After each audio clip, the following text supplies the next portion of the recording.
Kitchen work triangle. Let's say you are planning to renovate your kitchen. Perhaps you are changing the position of kitchen platform or increasing length of the platform. Before you make any change, you need to understand kitchen work triangle.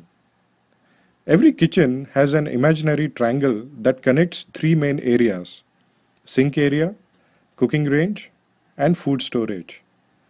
Whenever you prepare food, what happens is you move between these three places. For cleanup, you go to your kitchen sink. Say you want to wash some vegetables or fruits. For storage, you will open refrigerator. You see, we keep lot of things inside fridge. For cooking, obviously you go to cooking range. You cook food, boil water, etc.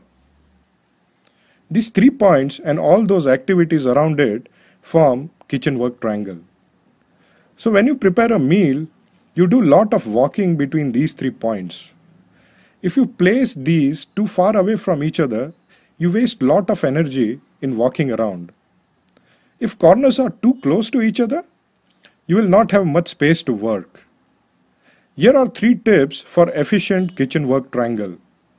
Ideally, each leg of kitchen triangle should be at least 4 feet, but not more than 9 feet. Do not place cabinets or some other object between this triangle. Kitchen should be designed in such a way that household traffic should not flow through this triangle.